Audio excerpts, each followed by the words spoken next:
여러분들하고 직업상담사 그 2차 실무 과정을 하기에 앞서서 여러분 그 오리엔테이션을 좀 진행하도록 하겠습니다. 먼저 이 직업상담사 2급 실무는 2차 시험은요, 이 필기시험하고 좀 다른데, 필기시험 같은 경우에 사지선다형으로 여러분들이 답안을 체크하는 것이라면 2차 실무시험은 서술형으로 여러분의 문장을 작성하는 것입니다. 그래서 상당히 다르죠. 상당히 다르고 여러분들 많이 어렵게도 여기시는데요. 그러면 좀 몇 가지 유의사항이라든지 공부하는 방법만 여러분이 좀 잘 방향 설정을 하신다면 좋은 결과가 있을 거라고 확신합니다.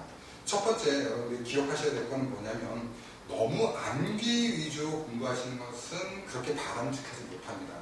왜냐하면요, 인간은 망각의 동물이기 때문에 암기를 하는 것이 있다면 또 잃어버리는 것이 있다는 것이죠. 그래서 들어오고 망각되기 때문에 이 컴퓨터처럼 계속 언제까지 계속 저장할 수 있는 것은 아니거든요. 그래서 너무 암기 위주로 공부하시는 것은 그다지 바람직하지 않습니다. 그 다음에 두 번째, 너무 기출문제 위주로 공부하시는 것 또한 바람직하지 않습니다. 물론 기출문제에서 많은 부분이 나오는 건 맞지만 기출문제 위주로 공부하시다 보면 너무 암기 위주로 공부가 가는 경향이 있고요. 그 다음에 조금만 응용되거나 새로운 경향의 신출문제가 나올 경우에 많이 틀리시는 경향이 있으신데, 신출문제라든지 응용문제에 대해서 적응력이 전혀 생기지 않습니다. 그렇다면 어떤 방식으로 공부를 해야 될까요? 예, 그렇습니다. 어떤 방식으로 공부를 해야 되냐면, 일단은요, 기본 이론을 정독하시고요. 그 정독하신 것을 이해하시고, 이해하신 다음에 암기로 이루어져야 됩니다. 무조건적인 암기. 좀 단순 무식한 방법으로 계속 암기하시는 거, 이렇게 여러분한테 그렇게 바람직하지 않습니다. 자, 그 다음 마지막으로 세 번째. 요번에 15년도부터 기출경영이 바뀌었습니다. 출제 기준이 바뀌었어요. 그래서 이 출제 기준이 바뀐 거에 따라서 여러분의 공부를 좀 해주셔야지 좋은 결과가 있을 거라고 확신합니다. 그래서 여러분들 요번에 출제 경향에 대해서 제가 좀 설명을 드리도록 하겠습니다. 자, 첫 번째, 여러분들이 그 직업 상담사 2급 과정, 2차 과정에서 나오는 것은 4가지 과목을 나오신다고 알고 계실 텐데요. 첫 번째, 직업 상담학. 두 번째, 직업 심리학. 그 다음에 세 번째, 직업 정보론. 네 번째, 노동 시장론. 자, 이렇게 4과목을 알고 계실 텐데요. 이게 출제 기준에서는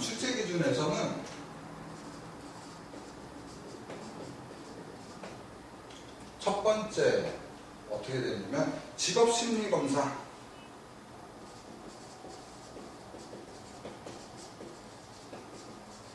그 다음에 두 번째 직업상담기법,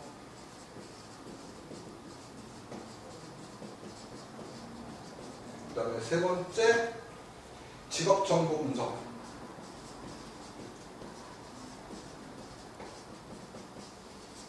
이렇게 나왔었죠. 그래서 요 4과목 중에 이 2과목에서 12문항, 그 다음에 직업정보론하고 노동시장론에서 6문항, 그래서 이렇게 시험이 그동안 출제됐습니다.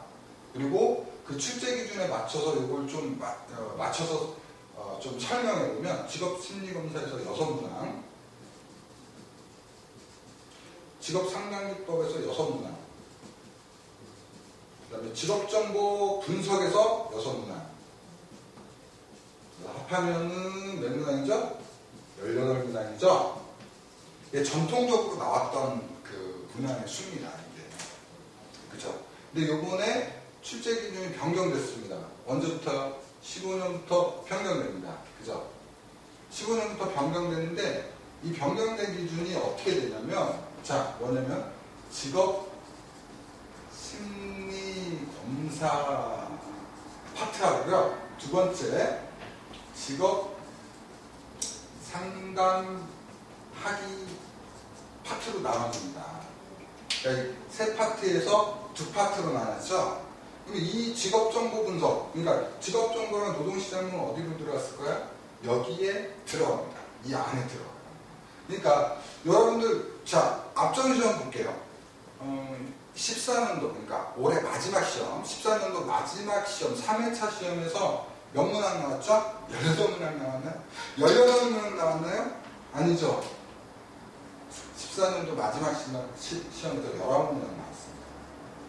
이게 무엇을 의미하냐면 보통 시험 제도가 시험 경향이나 출제 패턴이 바뀔 때는 약간의 예고를 해요. 아마도 이렇게 될 것이다 라는 예고를 한다고요. 그래서 이게 대표적인 그 변화의 조짐이에요. 그래서 19문항으로 나왔는데요. 그 다음 요번에 15년부터 나오는 문항은 몇 문항이 나올지 몰라요. 근데 제가 예측하기에는 19문항 이상이 되지 않을까. 19문항 이상이 나오지 않을까. 이렇게 조심스럽게 예측을 해봅니다. 그래서 여러분들이 기존에 나왔던 패턴에 의해서 공부하시는 것보다 공부하시면은 여러분들이 새로운 패턴에 대해서는 조금 좀 당황할 수 있는 소지가 충분히 생길 수 있다라는 거 여러분들 그건 좀 유념하시고요. 그 다음에 요 직업심리검사 파트하고 직업상담하기 파트 보면은 직업심리검사 파트에서는 세 가지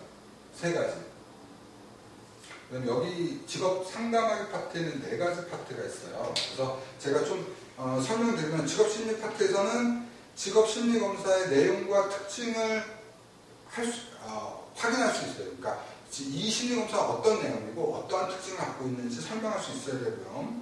그 다음에 이 심리검사를 받는 수험자의 태도, 그 다음에 이걸 평정할 수 있어야 됩니다.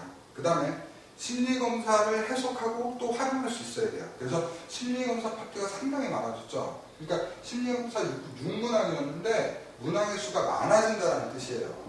그 다음에 직업상담하기 파트를 보시게 되면 자 내담자의 역량, 그 다음에 내담자의 자료수집, 그리고 해석, 판단, 그리고 상담 이론과 선택, 활용 이건 전통적인 방법의 그 직업상담하기 기법이고요.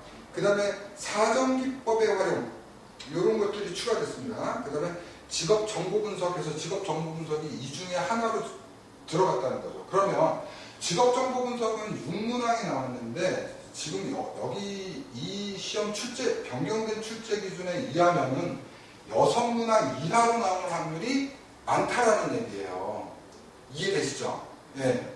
무슨 뜻인지 이해되시죠? 그래서 여러분들이 여기서 여러분들이 좀 알 수 있는 파트는 제가 좀 정리를 해보면 이렇습니다.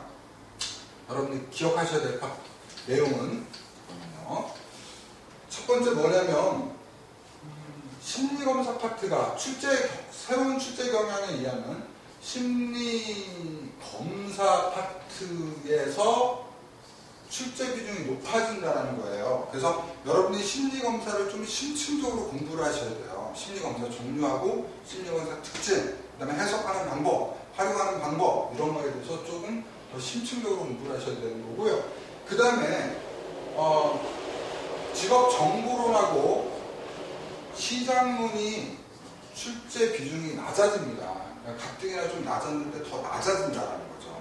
그리고 대표적인 것 중에 하나가 이게 그 13년도 3회, 그러니까 14년도 3회에 그 문제가 나왔었죠. 표준화 점수 구하는 공식으로 계산 문제가 나왔었죠. 전혀 나오지 않던 문제가 나왔습니다. 예고라고 보시면 돼요, 여러분. 예고했다. 앞으로 심리검사 파트가 강화될 것을 예고했다라고 좀 보시면 될 것 같고요. 그 다음에 학습 방법, 마지막으로 학습 방법에 대해서 좀 얘기를 드리도록 하겠습니다.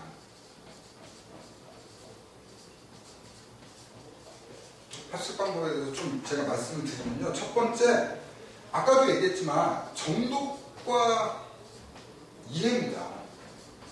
정독과 이해를 하셔야 됩니다. 정독과 이해를 하셔야지 여러분 그냥 무조건 단순함식으로 하면은 안 돼요. 단순함식으로 하면은 변형 문제라든지 특히나 이렇게 변경된 출제 기준에서 여러분들이 적응하기 상당히 힘들어질 수 있습니다. 그래서 여러분이 실행착오를 할 수가 있고요.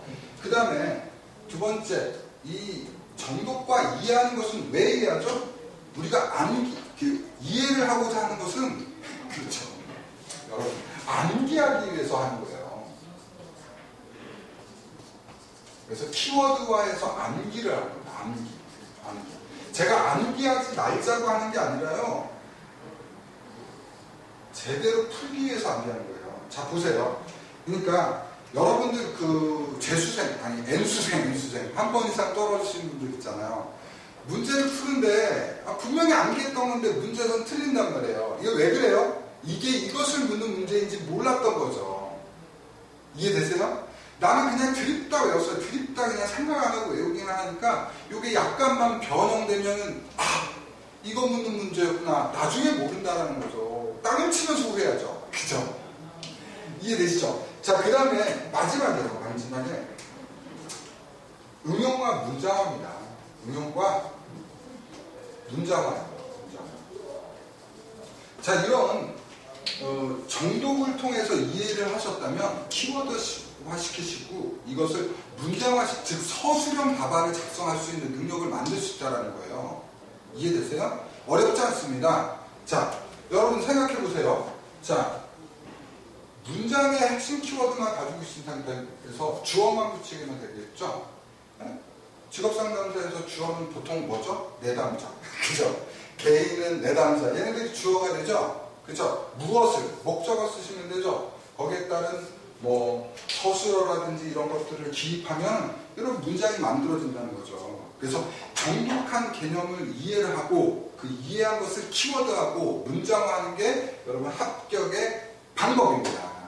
합격의 방법입니다. 정말 여러분들 정말 직업상담사 시험은 여러분 어려운 거 다 아시죠? 그냥 하시면 안 돼요. 전략입니다. 전략. 여러분 화이팅 해보겠습니다. 화이팅! 예, 들어주셔서 너무 감사하고 다음 시간에 여러분들 제가 또 잘 준비된 자료를 가지고 여러분들 함께 제가 합격으로 안내해주는 지름길로 안내해 드리도록 하겠습니다. 대단히 감사합니다. 다음 시간에 또 뵙겠습니다. 감사합니다.